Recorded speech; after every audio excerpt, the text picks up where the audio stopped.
All right. Welcome back, all you loyal listeners, to season 2, episode 20 of the Point 3 podcast. It is Wednesday, October 9th, and we are absolutely pumped to have you join us once again.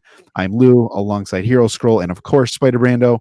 We are your favorite trio of hosts, and today we are talking about the latest superhero news and notes from the past week. Plus, we're going to be chatting on the MCU, DCU, and more. So stay tuned for next week's installment to our Road to Superman and Fantastic Four series. We're going to be covering the history of the Fantastic Four in comics, and we would love to hear from you, the Point 3 people. So comment in this video and let us know what's your favorite Fantastic Four moment from the comics. Come on back next Wednesday. Join us for more on the Road to series. But let's not waste any more time. It is time to share the 3 most important things that we mention every single week. Keep watching, keep reading, keep nerding out. Spider Rando, kick us off. I'm gonna start my keep watching off with Joker 2. I watched it on Friday night. It was an experience. I could talk more about it later when we get to our true review or my true thoughts and opinions on it. But I would say go watch it on streaming. Or just wait till it's on streaming. It's not worth the theater experience. Living up to the infamy so far. How unfortunate that this movie opened lower than the Marvels and what else? Flash. Morbius. The Flash. It was right there with Morbius. It was lower than Morbius. That's crazy because the first one made what billion 1.6 because it got dethroned. 1.07, I think. 1.87 bill. Yeah. So for it to go from second best to now up there with one of the worst it's not great. Nope. No. It had its moments of a movie, but I don't know. I'll save it. Yeah. I will be curious to see when the dust settles if it's one of those movies where people can remove expectations and just watch it for what it is, now that you know that it's not what everyone thought it was going to be after $1 billion sequel. Which, I mean, how many $1 billion sequels do we know that are as successful or more, that are standalone characters in movies that aren't affiliated with an established universe? But I have to say one thing. It got really trendy to hate this movie. Yeah. So fast. And like my Twitter feeds were everyone, like tons of people. Everyone's like, I'm excited to go see the movie. And then they reply with another screenshot of what did I just watch? And everyone's like, haha, yeah, no, I hated it too. And like, it was just fun to bash the movie in there, but to like have that on your timeline and pinned to your page, like, I don't really think that's cool. If you thought it was cool, great. But the hate train for this movie, for people who probably didn't even know what it was that they were watching and didn't understand it in the first place, like, I can't say it's a terrible movie or I'm never going to watch it. It's just right now it's not the time because it just isn't. Like, I'd rather watch this at home, to be honest with you. I know the music and all that kind of stuff. Like, a lot of people love it, and I personally love musicals. So to have that be, in association with a character who we know for sure has, mental disabilities and disorders and all those things, like, it's not way too far out there for me. But I know that kind of mainstream people are like, this isn't cool. I don't love this. But it's just like, the thing is, though, like, everything from what I've seen online is that no one can kind of agree as to what they don't like about the movie. Because from what I've seen, some people say one thing and then others say another. And no one is like, I mean, there is certain aspects that they are definitely against. But for the most part, when it comes to the movie as a whole, there's like disagreement on that. I think part of it, like you said, Lou, is part of it's just trendy to hate it, so why not? Yeah. But I do think this is a polarizing movie whenever we get a chance to see it. And based on what Spider Brando told us over the weekend, it does seem like it has that like you either really like it or you don't feel. Very different from kind of like what we were saying, comparing it to what it opened up against, or in comparison to with like the Marvels. I think it was very trendy to hate the Marvels for a different reason. And I think people just didn't even give that a chance. Yeah. But it feels like people are giving this a chance, but are just either saying what other people say or can't really articulate what they're feeling about it. That 100% to me, this movie is the most copy and paste commented movie I think I've seen ever. Potentially, I'm like, I swear I just saw this comment like 15 different times. I'm like, am I getting like bot spammed right now, or are people just again trending incorrectly in my opinion? But with that, we will definitely circle back to Joker 2. Dill, Minty, what's going on? Hero, do you got a keep reading for us that you want to share? Oh. As the screen keeps bugging in and out. It's close. No, you're good. I haven't read too much, but in relation to some news that was definitely announced today that we'll get into later, if you can't tell with all the green going on, Green Lantern, keep reading Green Lantern. It's a great time to get into it, and DC in general. Because right now DC is going in their what they're calling their all-in era. So a lot of the books, the single issues that are coming out are in new arcs. So like Batman, Superman, Wonder Woman, Green Lantern had a special come out. We're starting with like the Absolute Universe. So today, Absolute Batman came out. I mean, probably one of the hypest books coming out this entire year, aside from Ultimate Spider-Man. It's up there for people, so it's a good time to be reading DC and Green Lantern, and there's a lot of fantastic Green Lantern stories out there. Jeff Johns run, some Tom King books, some Green Lantern Corps. Read it all. It's a great time to be a Green Lantern / DC fan too. And 3 of them within the first couple DCU projects. Yeah. That's hopefully Kyle Rayner in the future. Oh, don't. Let's save that. Hold on now. Listen, I got a dual nerding out. I'm definitely nerding out about DC. Nerding out about just comics and books in general. But I gotta say, I am still nerding out about Sentry. I cannot stop thinking about Sentry still. It has been a month and a half now.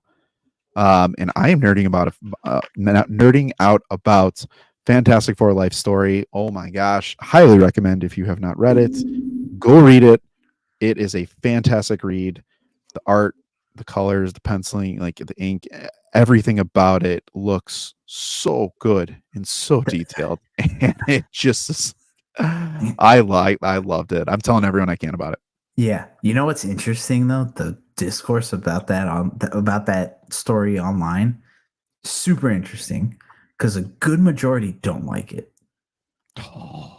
And it's interesting the comparisons they bring up, and it mainly comes down to Spider-Man Life Story, which I think is unfair to compare it to. I can see why they compare it to it, but it's very different. Yeah. And I think a lot of the criticisms that people kind of bring up towards it are not, they don't hold up when you really start talking about them with people. So it'll be interesting when we get to talk about that story, because it does really cool things. I feel like. I think it does some cool things. And just for context for those people, like, we're doing our Road 2 series. So like we're reading and kind of getting caught up in Fantastic Four, and we'll get into the news to where we just crash and burn real quick.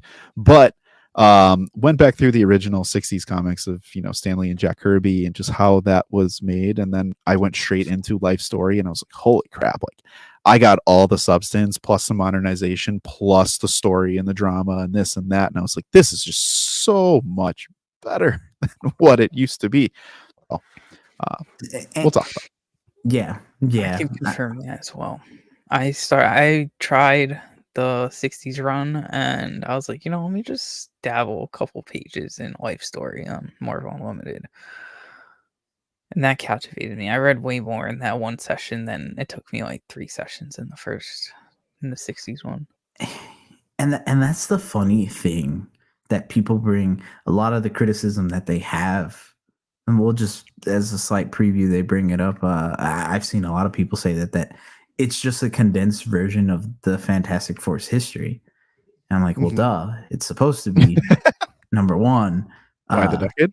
Yeah. Number two, that is what Spider-Man life story is as well. You get a lot of Spider-Man's major kind of events just twisted a little bit and, put into that book. So yeah, that's what I'm saying. I don't feel like people really give it a shot, but I think there's more to it than that. So For sure. Stay tuned Yeah. Stay tuned next week for our discussion about like the history, because I think the history of the Fantastic Four plays a big part in that. Yeah. No. Absolutely. But with that, everyone, let's get into our rapid fire news. We're going to be covering some news and rumors that we've heard over the past couple weeks. As a lot of you know, we took a brief break from our live stream. Shout out to Spider Brando for rocking it, and shout out to the weather for sucking. Yeah, I was gonna say Spider Brando held some great Sonic Adventures. The first one was not so great. That gameplay was super scuffed, but the second one last week's was great. No, I enjoyed it. But on a serious note, if anybody watching this now or later was affected by both hurricanes that passed Helene and then right now going on Milton, if you are, so sorry to hear it. Hope you and your loved ones are okay, and we're able to either get out or whatever you needed to do for yourselves. And thank you for choosing us to be a part of your entertainment, to forget about very scary real life things, because it did hit in my area, Helene, just an hour away in Asheville.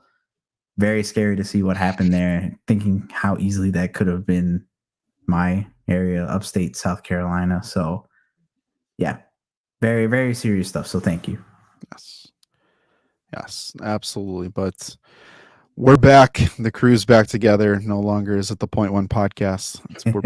We're back to the Point Three here. Or the Point Two podcast. I was gonna say, I guess Moreland didn't take out Spider Brando and said, "I'm gonna watch his gaming live stream." He did. He's like, just press B. Like, just press B. I swear, dude, I was yelling at you last weekend when I posted it. I put it in our Discord, and then I was like, I don't think he saw it, so I'm gonna put it on the chat. Yeah, I did not. I was like, dude, just press B. I was like, press B. That game took a dude. That was fun. I've never played that game before, and trying to play it on like 300 FPS is just ridiculous. I had it set in windowed mode so it just sunk with my computer's or my monitor's refresh rate instead of next time I booted up in full screen, it was normal, and I was like, wow, I could actually play the game now. But that game was fun. I can't wait for Sonic Adventure, or for Sonic 3, and then beating Sonic Adventure 2. We're all about it. We're all about it. All right, boys. I'm throwing out the first piece of rapid fire news. It is not necessarily confirmed. Hot change. Just hot change. Some of you may know this, and I'm curious of what you guys think, if you're gonna buy this or sell it. But Zolo Marduena has been rumored to, per a website, been cast as Nova in the upcoming Disney Plus Nova series. Spider Brando, I'm kicking it to you first. Are you buying or are you selling the news of Blue Beetle in the MCU as Nova? I feel like I'm selling it. I don't know. I mean, I'm selling it. I don't think Marvel or DC really want too many of their actors working for one another that are like going to be like core members of the universe. Well, I'm not saying Nova will be a core member, but someone like Blue Beetle that's supposed to be pretty involved in the DCU. Yeah. No. What about you? Dude, I'm selling the heck out of it, but Hero, what do you think? I mean, yeah, I'm selling it. Not just because of the Zolo thing. I just think if Zolo would come out, he wouldn't be Richard Rider Nova. He would be Sam Alexander Nova, Mm-hmm. and I don't think that's the Nova they're going with in the MCU whenever they bring Nova. So I'd sell it for that reason alone, and kind of to what Spider Rando said. You know, I don't think DC wants Zolo in the MCU. No. And I'm still I still don't know why, again, until further notice, why people still don't believe that he is going to be integrated into the DCU. Like, it is just unfathomable for people to be like, he can't be. Like, the animated series news comes out and they're like, no. James Gunn's like, hey, he's going to be, Blue Beetle in the DCU, and people are like, oh, no. Is he though? Yeah, we'll get to that in a little bit, but from the last week, do you guys have anything else that you wanted to bring up before we get into the core deeper dives for the MCU? I will say that there was an interesting thing with Giancarlo Esposito I have something to tie into that. Yeah, I was gonna say went very, very under the radar, but made me really laugh because good old Giancarlo Esposito coming back and trying to drum up some hype for Captain America, mainly his character, but he confirmed that Jesus Christ, what is the name of his character? Sidewinder. Sidewinder, there we go. You can't remember this after all the times that he's talked can't. about it? I can't, because I still keep thinking that we're going to have someone else. Yeah. He confirmed Sidewinder will have powers. So, hooray. He's like, people didn't want me as like the Nick Fury like S character, so he goes back to Feige or the overlords over at Marvel Studios, and he's like, give me the juice. Yeah, Bob no Iger. problem. Here Bob you go. Iger. Yeah. But like, we had any super soldier serum on tap, and they're like, I got a vial left. Yeah, Minty, he was added into the movie with reshoots. That's what he says. He's supposed to get his own series and stuff. It's just like, bro, go back to Pollo Loco or whatever it is in Breaking Bad. Like, post Pollo Hermanos. There you go. Yeah. See ya. That's what he says. I genuinely still think I'm of the thought that he was supposed to be a surprise character. And then they were like, oh, crap, we got to do reshoots and he's going to be out in the open. Let's say that we got Giancarlo Esposito. Let's tell people now. Who cares, though? But yeah, fun little piece of tidbit news for everybody. Well, let's just tack this on real quick, because via Daniel RPK, another insider rumor that just makes me want to yak all over the place. Apparently, there's going to be an ending and post-credit scenes of Captain America: Brave New World that's going to set up a World War Hulks. Not sure if that's supposed to be World War Hulk or if it's Hulks. If it's Hulks, I have no idea. But it's going to set up that project and then connect to the multiverse saga. Gents, are we buying or are we selling that?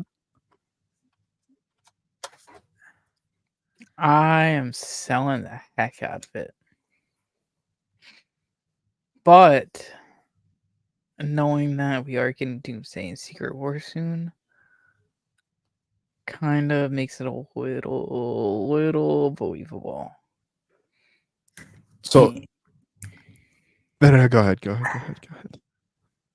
My one Normally I would hear this and I would sell the heck out of it. And I still feel like just because of the track record of the MCU, I would sell it.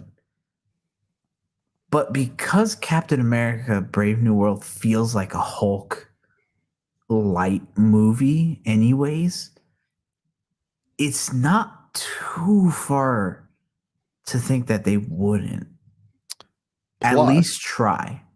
Plus, and thanks Del for throwing this in here, if this rumor is true of Amadeus Cho's casting, he's going to show up in the MCU, World War Hulk, you get some of that more Hulk flavor in it. If we're going to incorporate Amadeus Cho, who, if you guys aren't familiar, he's his own version of a Hulk. My thing is like, I would be okay with this if they weren't like, hey, your big saga ending movies are going to be in 3 years. I'm like, yeah, that's my only reason why I'm selling this, is because of May 2026 and then whatever it's going to be for Secret Wars for 2027. I can't see all of these projects plus projects that are in production or development all coming out when we're still on this like vision unrealized quality over quantity thing that's still apparently going strong. Like I just don't see it. I just don't see it happening. I think it'd be cool. I just don't see it. And the thing is, too, they're very unclear as to what kind of project this would be, if this would be a Disney Plus show or a movie. And then the bigger issue at hand, like you said, is every week it seems like we get rumors about one movie or show being canceled and one being pushed back, but one being confirmed. Last week or a couple weeks ago at this point, it was that yeah, I agree. It was rumored heavy that what was it? Blade, its fate is being decided here very shortly, if they're even going to continue. But then a week later, hey, we're getting Ultron back in Vision series. Then the next week, hey, Wonder Man is probably not going to come out. And then they're like, hey, Armor Wars is also possibly on the cutting block. It's this weird back and forth. So could it? Maybe. I'm going to say like a soft and very flaccid 25% chance. Bro, no $200 million budget based on how they've been pumping stuff out is going to be enough. Like this movie, like for them to profit off of this movie, they're going to have to make $1 billion World War Hulk movie with like 10% of the characters that are relevant to the actual story. Yeah. Again, I will say, guys, just for people, like this will be the theme kind of today as it goes. But I think I'm officially severing all thoughts of Marvel Studios, Marvel Animation, Marvel Television being semi-close to the source. Like Secret Invasion, I thought was maybe a one-off, but I think that's reality. Yeah, if what we'll talk about later with another rumor, yeah, very real possibility. And Minty, I agree. World War Hulk with no Planet Hulk, just long gone. We got green forehead still floating around out there. This is my son. Jesus Christ. This is my horribly, really watered down scar. Yeah, they're just like, they're just like, guys, you want to recreate the Fast and the Furious 1? And they're like, yeah, let's do a picnic and say family. It's all good. Like, I swear, all you needed was a Dodge Charger, and it could have been like Fast and Furious. You could Smart Hulk revving it up. Yeah, you could have put reggaeton in the background and then have a Dodge Charger come out in the back, and you're like, holy crap, am I watching Fast and Furious 10 Part 2? 100% a drag race for the universe. Yeah. I'm down for it. I was like, this is about family. Yeah. You only win 1/4 mile of the time or something, whatever he says. Yeah, that's the motto for never mind. That's a tangent. Real quick, you brought something up. Chat, participate in this one. If you had to get rid or eliminate one of these two projects, would you get rid of Blade or would you get rid of Armor Wars? Shout out to Dylan for asking that in our Discord, Oh, which yeah. is why you need to be in our Discord because we talk Yes. about this. Yes. But yeah. Armor Wars. Are we giving reasons or just rapid fire? Yeah, let's give reasons till somebody pops in the chat. Oh, Armor Wars, because Armor Wars, I feel like would be less world building for the MCU. Blade could have potentially a lot more world building and could be a lot more interesting and could have a better like flavor of a genre change.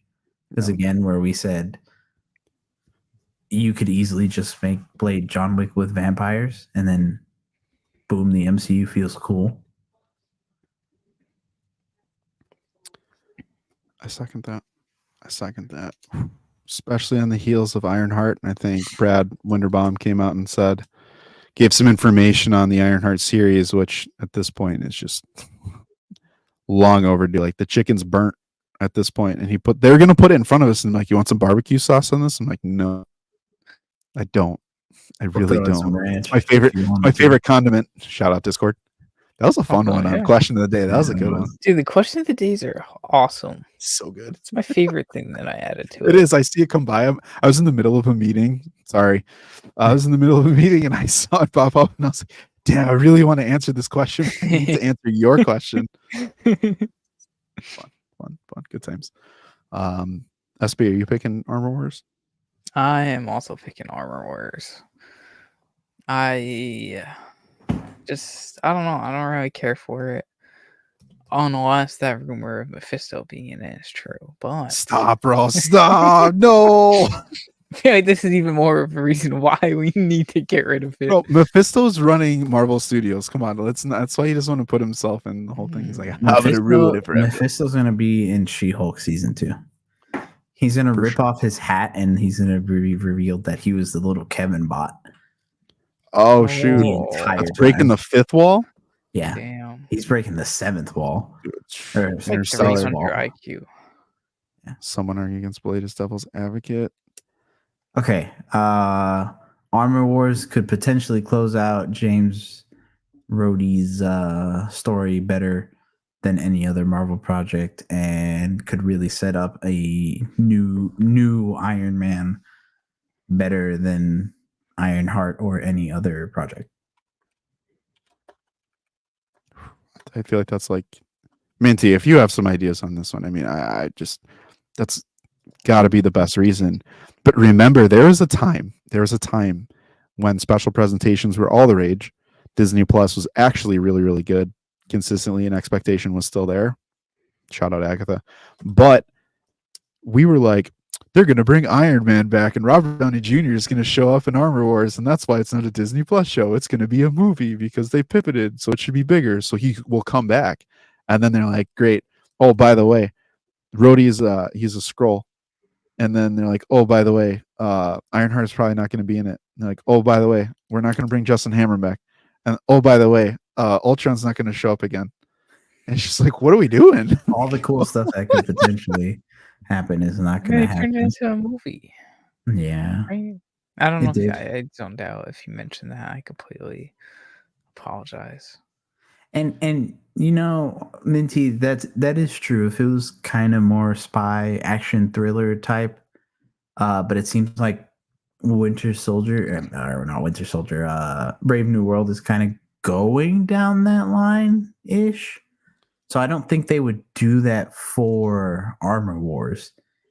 The only thing I could see them doing if they really, really wanted to get like very different and riskier is you make Rhodey very angry for missing a lot of what's happened within the MCU in storyline because he was abducted by the Skrulls and put away for however long he's been under, assumedly since Civil War.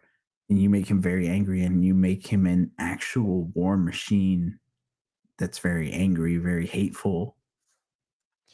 There's that good run with War Machine to where like he is just he's truthfully a machine. Like he's stopping everything he can and he's pushing his body beyond limits and he's replacing himself and enhancing himself to like becoming a true cyborg, just killing machine.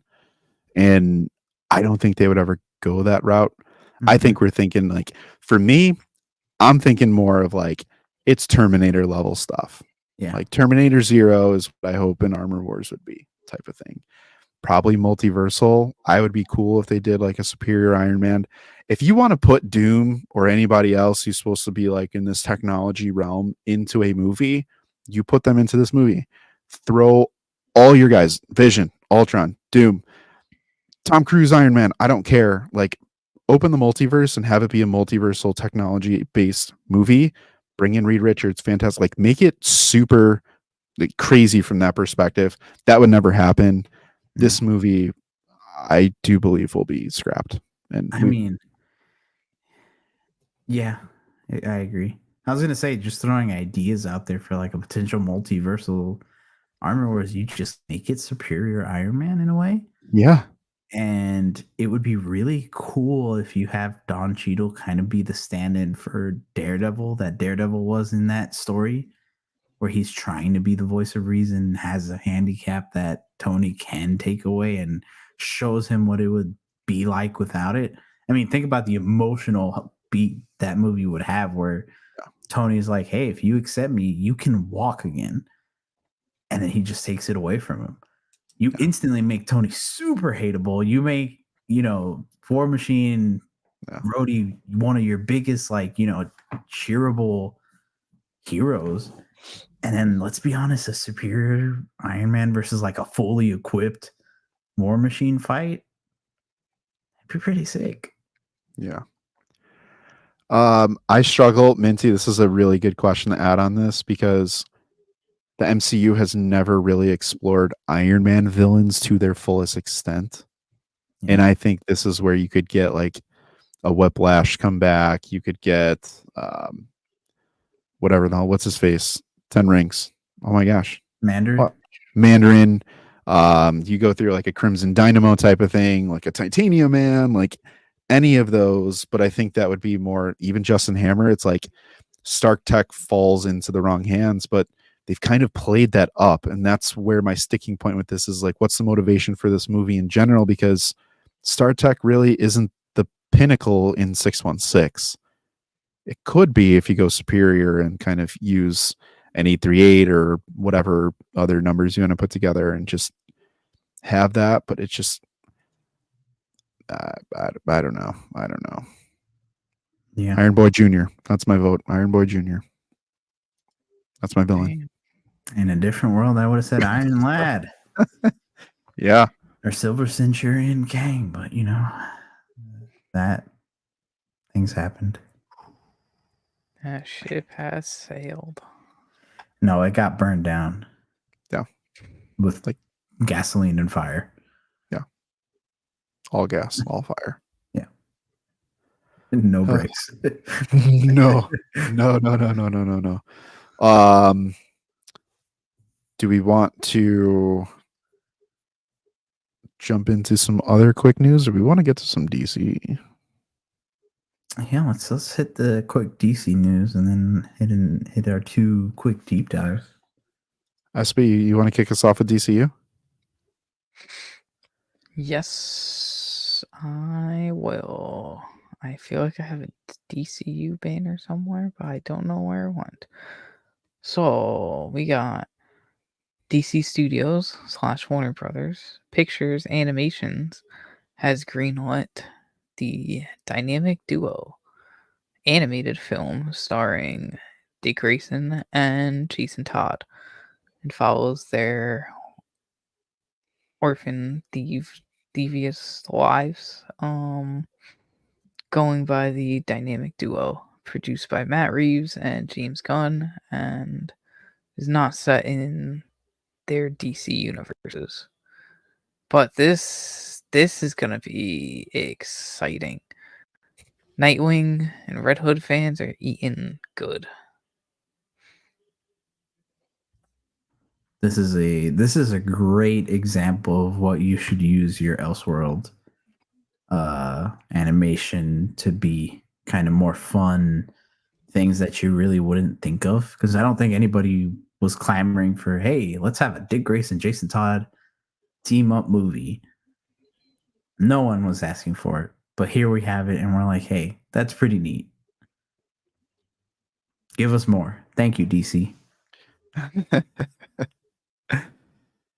I like the prospect of it because, for better or worse, these are the times where you get characters that you can explore that are really new for a lot of people. And again, I think there are a lot more newer comic book fans who may not know these characters, right? So, exciting. What is our chat doing? What is Stream Elements? Who's Stream Elements? Is that us? Oh yeah, no, that's that auto those command things I told you guys that I added to Twitch Yeah, chat. we got bots. I was We seeing got how bots. it worked. We got bots. Yeah, it's a What's bot. What's up? Armor Wars that. You got the real bots. Boom. 0.3 bots, baby. Boom. Boom. Looking for this. Yeah. Ooh. Well played. We're gonna get to the gun conversation potentially, but we can kind of touch on it here. I'm pretty sure this is gonna fall under DC Studios banner, so then yes.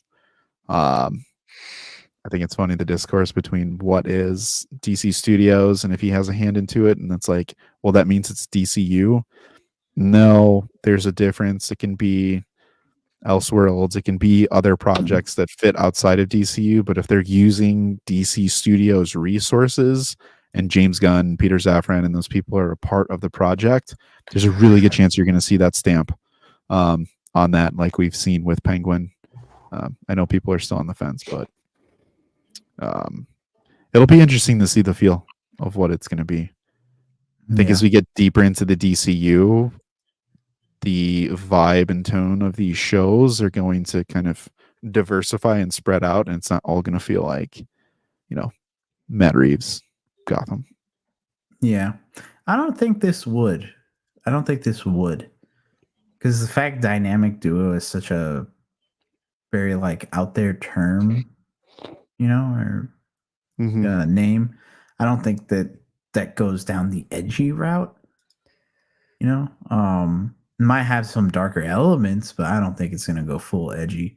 I think they're trying to get DC away from that as a whole. They'll embrace it, but I think as a whole, they want DC to get away from that. Yeah, I agree. But Hero, let's just get to it. Let's just Talk about it. Should we just talk about it? Let's just do it. Let's just do it. Let's do it. So today or yesterday? Today. Yeah. Today. My days are all kinds of mixed up, but today we got confirmation of who is playing John Stewart in the Lantern show. Pierre is going to be playing John Stewart. He is a relatively lesser known star. His main thing coming from a Netflix movie called Rebel Ridge that came out not too long ago, but a lot of people praised him for it and his acting. I personally haven't seen it yet, but I will also say on looks alone, 10 out of 10, he looks like John Stewart 100%. I'm excited. This is really good casting. 10 out of 10. I want to see him in the costume. I want him to have cool military artillery constructs that just give him all the guns, big guns, rockets, and make it go boom. Listen, for those that I watched Rebel Ridge 2 or 3 weekends ago. He plays the military role really well, and I think he has moments where he kind of steps out of that as well. And then obviously, Kyle Chandler, I think we're all like, maybe, I don't know. And then you dig a little bit deeper and you're like, okay, he's played this role. He's been the mentor, and like, okay, he can play that kind of military-esque type of character. He can play a seasoned character, and kind of, it sounds like they did some testing with another, I forget the other actor's name, who were the final two that they were choosing, but kind of a compatibility piece. And Pierre and Kyle Chandler knocked it out. So I think this potentially is going to be one of the most underrated but biggest duo that we have seen. And I have really high expectations for the show to catapult the DCU version of the Lanterns into a stratosphere that they've never been in before. I love it. I love it. The fact that Spider-Brander, you mentioned this and put it down there. We have 3 Lanterns in the DCU confirmed so far. We have Guy Gardner, John Stewart, and Hal Jordan. Who knows how many more we'll get as maybe smaller side characters, but the fact that they're making the Lantern Corps feel like they have this big presence within the DC Universe's galaxy, man, what a huge upgrade from anything they've ever had. Yeah. And that makes me really excited.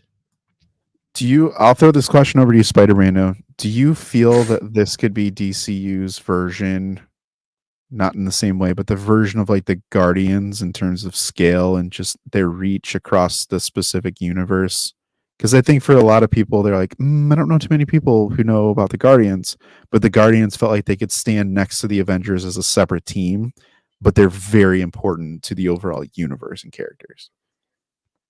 I think that's what they're definitely going for with this series, and why they made it a show to fully establish and set up the Lantern Corps, or just like kind of what the Lantern Corps is about over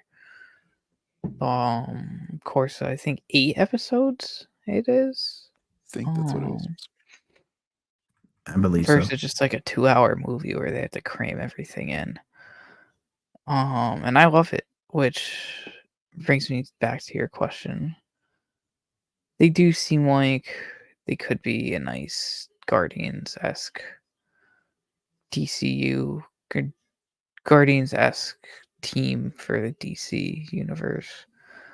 And it's just the whole space thing. Space is big, it's large. So many different Lanterns Corps throughout space. So they have so many different avenues of having to travel across space to different planets to deal with stuff just like the Guardians do. And it's cool. Like, that's kind of what brings them to Earth, from what the synopsis of the show is them coming into Earth to investigate alien murder, or no, to investigate some murder in the heartland of America. I think the synopsis is. Yeah. So they're cooking. They're really cooking with it. Yeah. I have a super early theory for Superman. Oh, all right. No better time than the present. Go for it. Guy Gardner, bye-bye in that movie. And Lanterns is them going to investigate his murder. I'm down with it. It's the easiest way to do. Like, Superman just needs to have 2 post-credit scenes. Post-credit scene setting up Supergirl, and then a post-credit scene setting up Lanterns, and like the DCU's, dare I say, on a much better path than Marvel.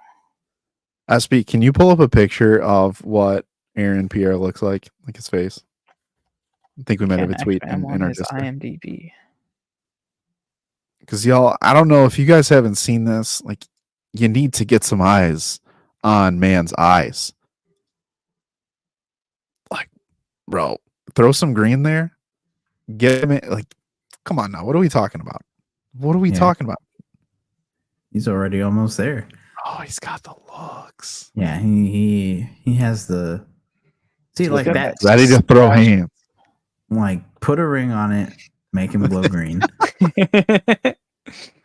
Well, there was some green on him, some money, but you know. Yeah. No. It's super fun. It's super fun, and if set photos from Superman are any kind of indication, it seems like we might get more Lanterns too. Yeah. As side characters, and it's cool because you can easily throw in a Lantern basically anywhere within the DCU and it'll fit each time. So hopefully we keep getting more news, and it seems like we're getting a steady flow of news when it comes to Lanterns. We got a good synopsis not too long ago. Then a couple weeks later, we got Hal Jordan's casting. Then a couple weeks later, we got the John Stewart today. So hopefully we keep getting more. Maybe a costume reveal. I got one more. Actually, wait, no. You're talking about just Lantern stuff. I was gonna add in the DCU thing. The Supergirl Woman of Tomorrow got their writer from, no, Anna Noguera, who's writing Supergirl Woman of Tomorrow, will also write Teen Titans movie for DC. Yes. Yeah. And real quick to just piggyback off of that, because I know Minty, you had mentioned, potentially Dynamic Duo being a dark and edgy show like Titans. James Gunn did describe Supergirl Woman of Tomorrow as a science fiction epic, which is going to come out in 2026. I think that adds to the diversity and feel of something we're going to get, piggybacking on top of what's going to kick off the official DCU, movie universe. Dude, this stuff is going to be it's good. I'm sorry, but like Lanterns, Superman, super excited for Creature Commando. Supergirl, the Penguin's crushing it right now. Just DC period. I'm not even going to say DCU, just DC period feels really good now and for the future. Yeah. They are cooking. They're cooking. I think we need something. Oh, what are we waiting for? Wrong one. Oh, and he threw the wrong one. There we go. There we go. No, that's like hitting a home run, but it's a foul ball. Oh, like it's gone. Oh, but the next pitch he hits it out. Yeah.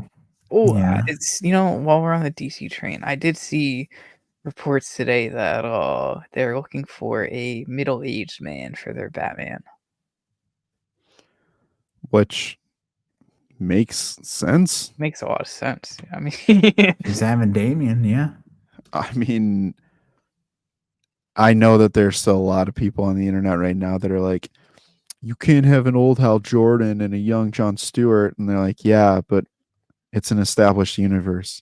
So if you have an established universe, why would a Battinson make sense to pull over in the DCU? I'm just wondering, he would need to be a little older. A little bit. Especially, again, when they're saying that Damian Wayne is going to be within that movie. Yeah. Yeah. You need an almost middle, if not middle-aged Batman to especially doing the whole Bat family and all. Yeah, obviously you need it. He needs the history behind it. It's what happens when you have a studio that sticks closer to source. Yeah. Ooh. Yeah. Yep. Is it should we just do our deep dive on the MCU? Let's do it. Kind of what that comment is stemming from. For those that don't know, if you're not chronically online like we are, and if you're not on our Discord, you're missing out. But we've been sharing, at least with each other, because we wanted to save this for today. We've been sharing a lot of quote unquote updates for the MCU from various Damien is not mid.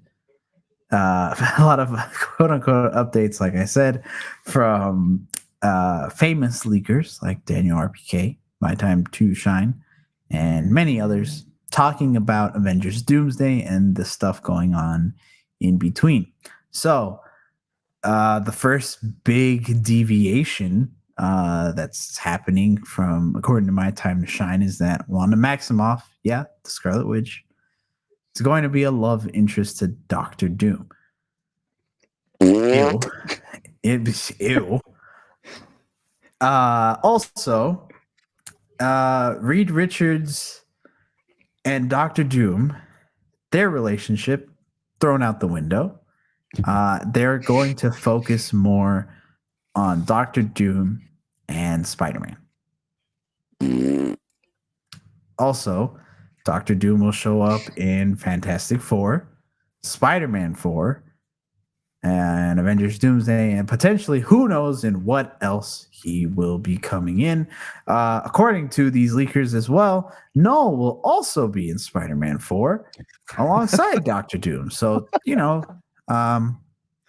but going back to the Tony, or not Tony, the Reed and Doom relationship, one leaker quote said, "Think of it as Tony and Thanos. Tony knew there was a threat coming, but didn't know exactly who it was.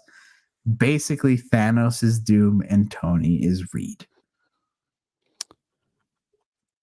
That's called Galactus, my friend.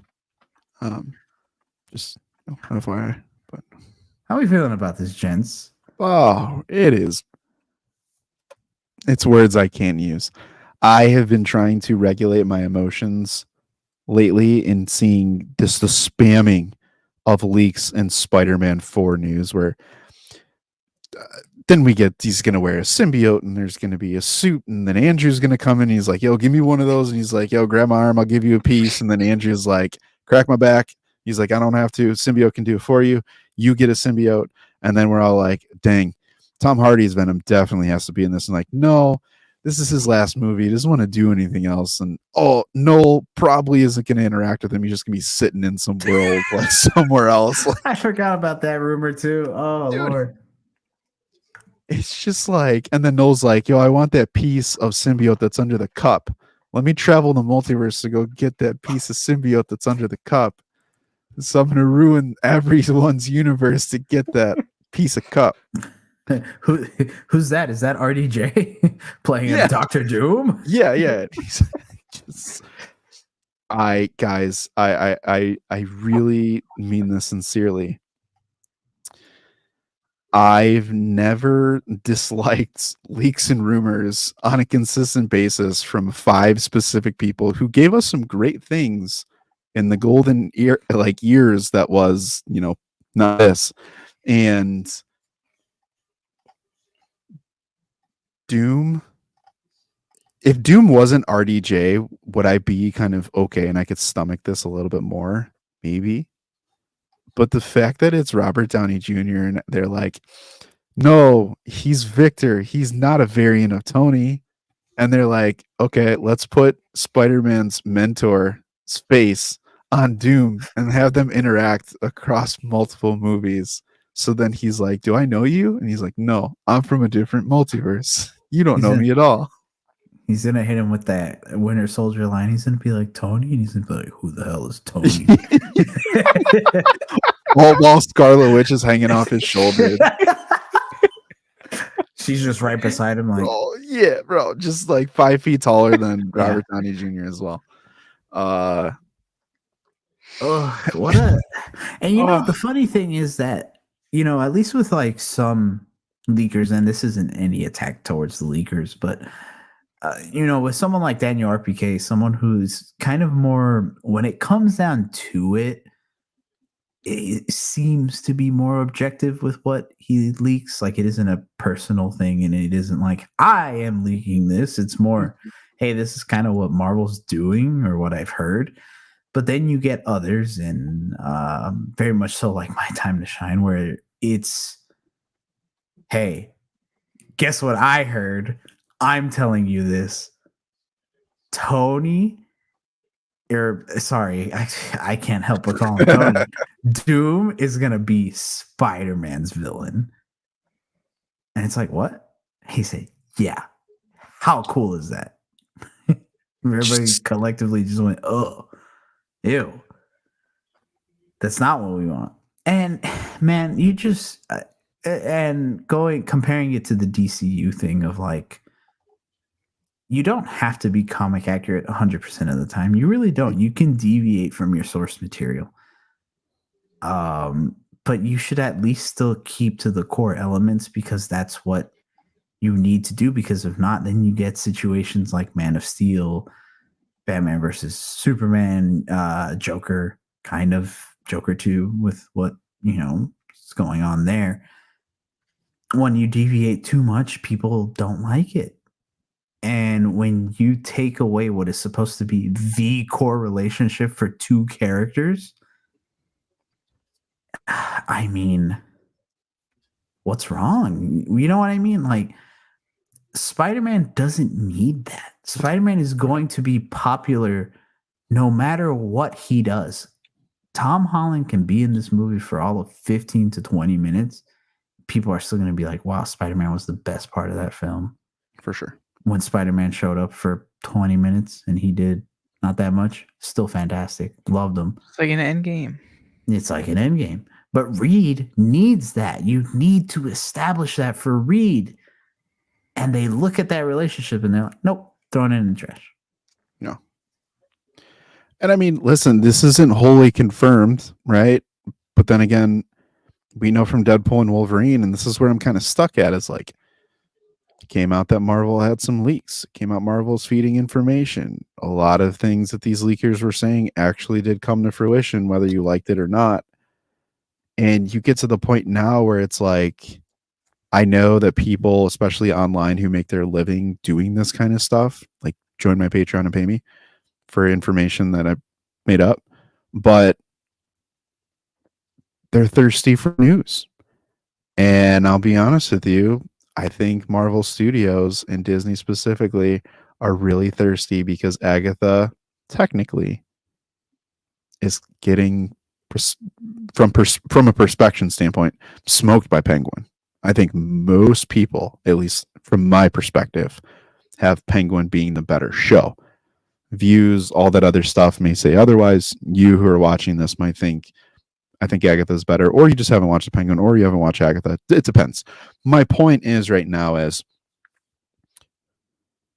Spider-Man being a household name is easy to attach, but I will put this here in Spider-Man now. I'll kick this to you after this point. It really feels like Sony has Disney Marvel by the balls. Mm-hmm. And I hate it so much.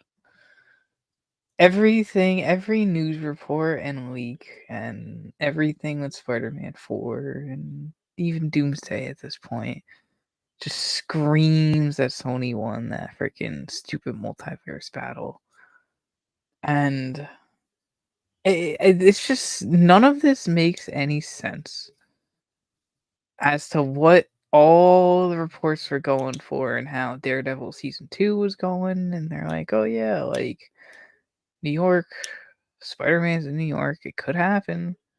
To now, all these rumors and multiverse storylines, how Sony wanted it to be multiversal, Marvel didn't want it to be.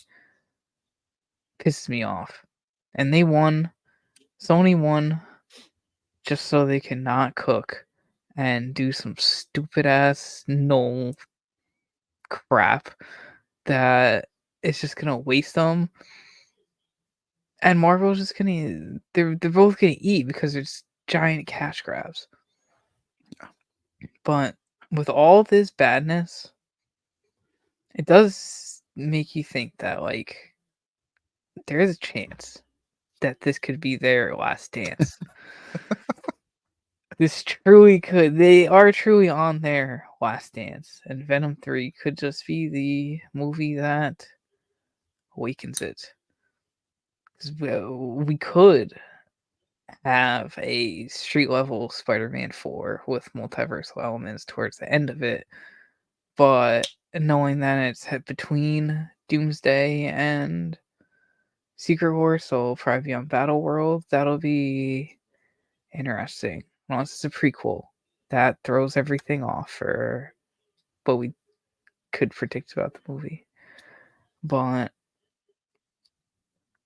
they could cook with it all, but not with making Doom the main villain, or Doom wanting to attack or find like Null first Spider-Man and have him be like the sacred person of the multiverse.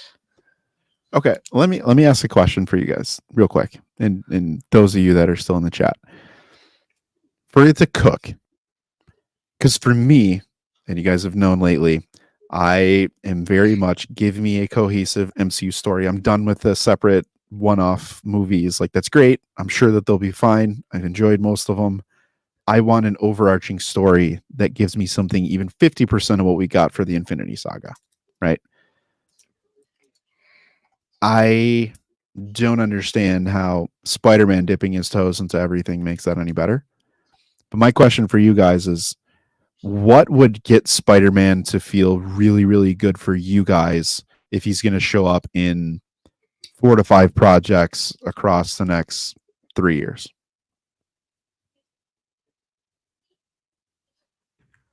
Just give him the symbiote and have the symbiote be your arc for him. Like that's it. It's not I that would- hard. I would like to see sorry to interrupt. Like a very long symbiote arc. 'Cause every symbiote arc that we get, like Spider-Man 2, is just Spider-Man 2. Spider-Man 2 PS5. When I say that, you get Spider-Man 3's symbiote arc all just in one movie. I would like to see that for a lot of these movies throughout, like all of Doomsday and Secret Wars. Yeah, no, I agree. That's what I mean. You give him in the next project that he's in, he gets the suit, and kind of like Minty, he gets 3 movies, 3 to 4 movies where or 3 to 4 projects where he is in the symbiote suit for that time. And then you eventually have the big payoff of it being Venom, and he fights Venom, and you can have it be multiversal because that's kind of a place where Venom hasn't been done, or at least that story of Venom, the Venom coming out, and it's been other people before, and it's been, planetary and personal. Going into the multiverse could be cool. But that's my thing. You don't have to sacrifice Doctor Doom to put that into place, because Spider-Man already has his villains. Fantastic Four realistically has 2 to 3 big ones that they can keep. And if you take arguably their biggest one away, what else do they have? And we were kind of talking about this in the Discord, that this creates both present and then future problems, because in the present you have us here talking about this and how we're reacting pretty negatively towards these rumors, and casual people will hear this and they'll hear change, and change inherently is a bad word to people. So they're going to be like, oh, so that's bad. And then when the movie comes out, and if it does these things and people aren't happy, and then they're going to be like, you see, told you it was bad. Don't need to watch that. And then later on, when you go down the eventual reboot, and then you're like, hey, maybe we should do a comic accurate Doom. The people that watched and enjoyed what they presented to you and on the screen with Doom and Spider-Man, and they're like, well, why isn't he friends or enemies with Spider-Man? I don't get it. Why is he friends with Reed but not really? Why is he with the Fantastic Four so much? I don't care about that. Why does he love Scarlet Witch? Where's Scarlet Witch? It's yeah. I don't like it. It just all feels too rushed. That's my big thing. Like, the biggest I'm really detriment to starting me. to feel it now. Yeah, that's the number one thing. They put a firm date on. We know the next Spider-Man movie is going to be in between Secret Wars and Doomsday. It's 2025 movie or 2026 movie. And that's only 2 years from now, and it's going to start filming soon. But he's going to start filming Doomsday before that, apparently. Which I think is that to me just again screams, we don't necessarily know what's happening. I don't think they do. I think they're just trying to me, when I hear this, Minty, exactly my point. Marvel's deaf. And I think it's not even Kevin Feige. I think at this point, what it is we've been saying it for a little bit. Feige's not in charge.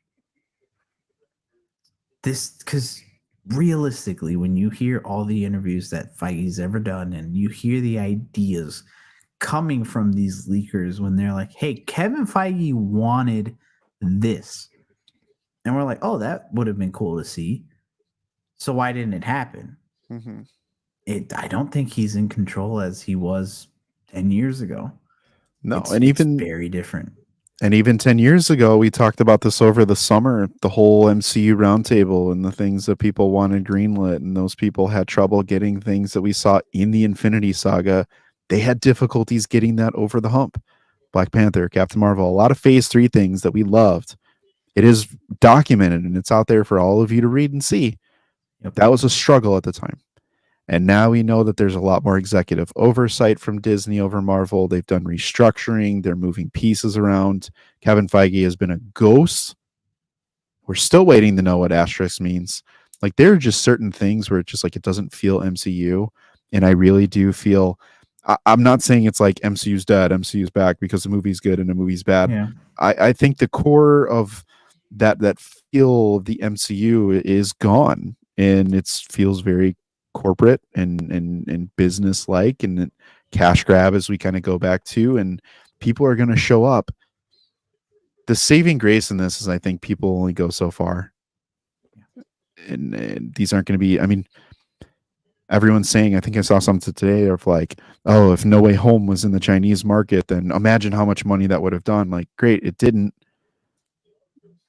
Deadpool and Wolverine was up there, obviously, but you get all these other movies that start coming out and people just get turned off. I think that there's a world where not even Spider-Man can create an automatic $1 billion movie. Yeah. There's a world where you can, and I mean, I know Spider-Man, we kind of talked about this, our theories of like what could be cool potentially for a Spider-Man 4, but realistically, the big thing that was awesome about No Way Home was that it felt like it was never going to happen. We never thought we would see all 3 Spider-Man on screen. So now, if they bring them back for Spider-Man 4, Secret Wars, blah, blah, blah, blah, blah, it's not going to feel as special. Yeah. Because we're going to be like, we did this already. We don't want to see that again. And the one thing I want to add to this, though, is, again, I know we're speaking to this a little bit more negatively than we usually do for a lot of things. However, when it comes to these specific characters of the Fantastic Four, of Doom, obviously of Spider-Man and the MCU iteration that they've put out there, the history that's kind of come with all of the Iron Man and the $1 billion movies and all of that, these new stories for these characters that are coming up, what can make them special is literally the story itself that exists in the story. It takes time to develop these stories, but that's the one thing that it just feels like the MCU is not going to give these characters. They're not going to give them the time that they need to cook and bake to ultimately deliver that big knockout punch movie when you get to that huge Avengers level event that should occur. Yeah. And I think it's adding something to what Minty said earlier in the chat. It's about the reputation that they're going to hold later, because if they go down this big Spider-Man versus Doom route, guarantee you Marvel's going to be like, he's going to beat him with a snap or something. You know, he's going to give him the Infinity Gauntlet. He's going to beat Doom and he's going to snap. And then Doom's going to fall in his arms and he's going to be like, Peter, I don't feel so good. Yeah, not the fan service. Not the fan service I want. Yeah, and then Dude, it's like, I would walk at a theater if that happened. Bro, that's going to be the thing. Like, he's going to have the mask on and it's going to be Robert Downey Jr., but like, people know that Doom doesn't know his secret identity. And he's like, Mr. Parker, I don't feel so good. And everyone's like, oh, he knows he's Peter. I hate you 3000. That's going to be his first line as soon as he comes back. It's going to be Pepper. Pepper's going to be like, Tony, and he's going to be like, I hate you 3000. And then throw her into a wall. Watch Doom and all of them be from Earth 3000. That's exactly what it's going to be. The most hateful of planet. The most hateful of galaxies. Bro. That's gonna be Silver Surfer's scoping Earths, and he's just like, Earth 3000, like it's just full of hate. He's gonna be like, step away from that one. Oh God. Even the Watcher was like, oh crap, I forgot about Earth 3000. I am Doom. And you know, I'm gonna stop throwing these weird theories because I was about to say he could do a Dark Avengers, and it's just gonna be weird versions of the Avengers. You're gonna have an actual good Hulk, and we're gonna be like, wow, that's what could have been. Yeah, That's what could have been. yeah. And then you're gonna have Thor, and he's gonna have a mohawk, and it's gonna be a big old axe, and he's gonna be like, yeah, I'm Please. Thor. Please. And then he's gonna have Black Widow, and she's gonna be Russian. And that's about it. That's her superpower. You're gonna have Hawkeye back, and he's gonna have more arrows. A bow and an arrow. Yeah. He's not gonna be deaf though, and Jesus Christ. Yeah, I don't like it. Throw it in the trash. Burn it. He just has a gun. That's how you know he's the Dark Avenger. 5 be like. Oh God. So one last thing to wrap this up, right? I think maybe for the first time in a long time, there's a lot of positive sentiments around the future of the DCU and a little bit more negativity around the future of the DCU. Do you guys think that the Doom piece and the rumors hurts the prospects of the Fantastic Four versus Superman next year? Oh yeah. If Fantastic Four even keeps its slot. Oh yeah. If it keeps going down this route, yes. It's gonna be a huge blow. And they don't need that. SB? Can you repeat the question? The way that the things are going with Fantastic Four, Doom, lack of relationship, all that. Do you think all of this is ultimately going to hurt the Fantastic Four versus Superman summer? Oh yeah, 100%. Dude, even without it, I think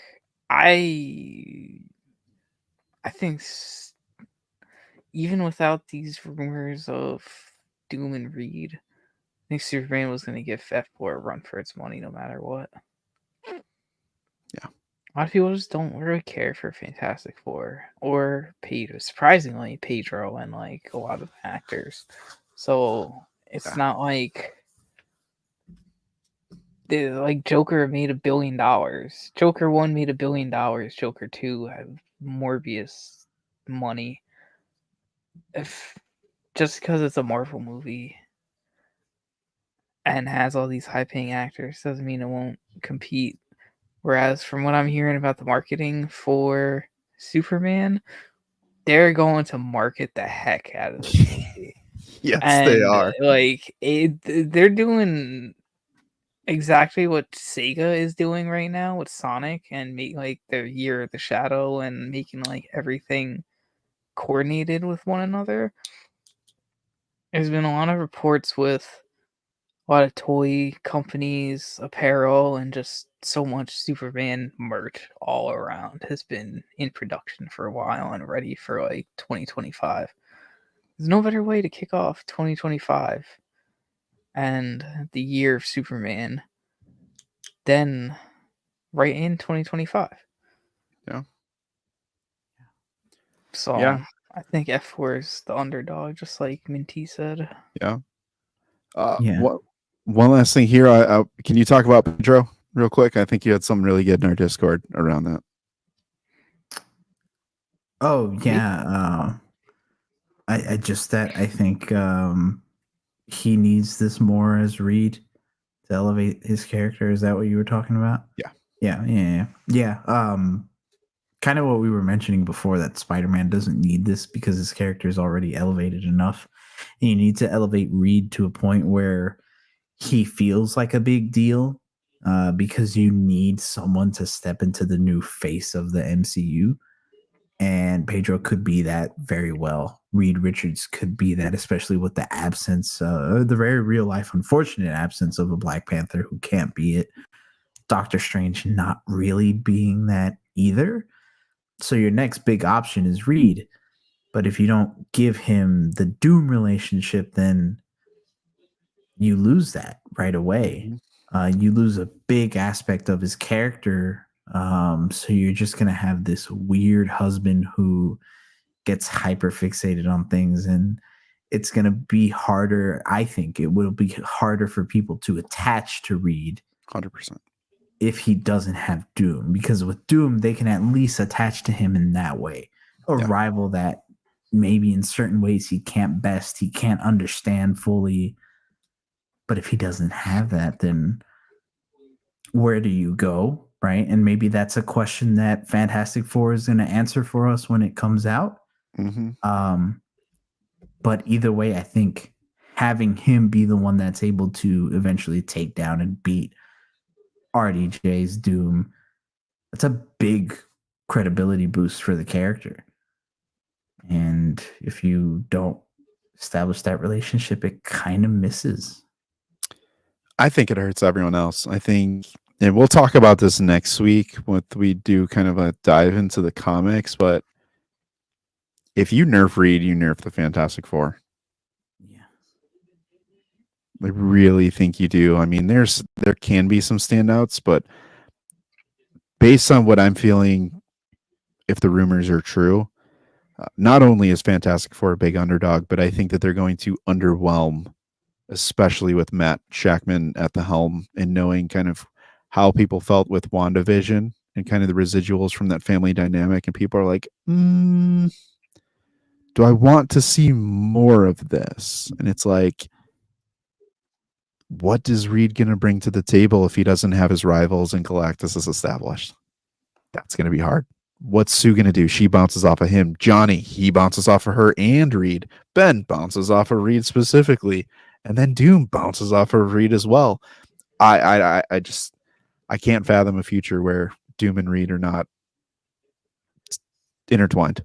I just really can't. so yeah, we'll see.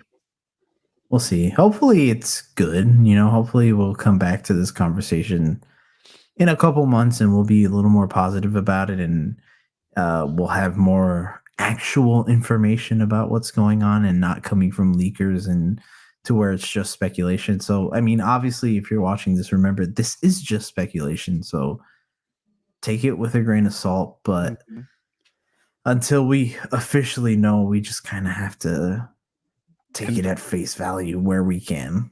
And remember this, everyone.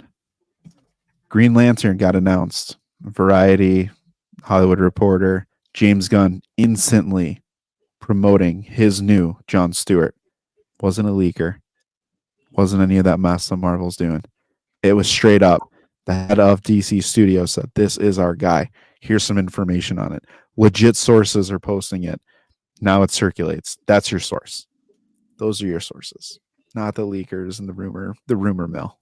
So that Marvel updates account on X. Twitter, which one? Underscore Marvel underscore updates or Marvel underscore updates underscore one? Both of them. Oh, okay. Yes. And Marvel underscore updates 2 and Marvel underscore updates 3 and Marvel underscore updates 3000. Freaking, it's too many of them. Way too many of them. And My Time to Shine. Hello. Oh God. Bye. Bye. Yeah, My Time to Shine. Bye. on that same wavelength. Yapping, man. Yeah. Oh well. Good night to be back. Good night to be back. But hopefully, like we said, in a couple months we'll have more information.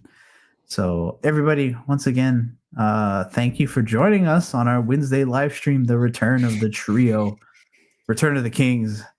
I'd like to say again next week, make sure you are here because we will 100,000%, as long as there is no other freak hurricanes or storms in any of our areas.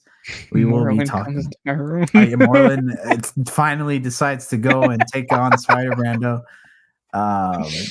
We will be talking about the history of Fantastic Four in comics, and we've been prepping for a while on this one, so definitely be there because it's going to be a lot of fun, and we'll definitely be covering whatever insane news and rumors that come out within the next week. So everybody, this has been Point 3 Podcast. We are once again your favorite trio of hosts signing off for the night. Be safe. And as always, there are 3 things you must always do besides liking, commenting, and subscribing to our channel. You need to keep watching, you need to keep reading, and you need to keep nerding out. We will see you next Wednesday. Have a great night.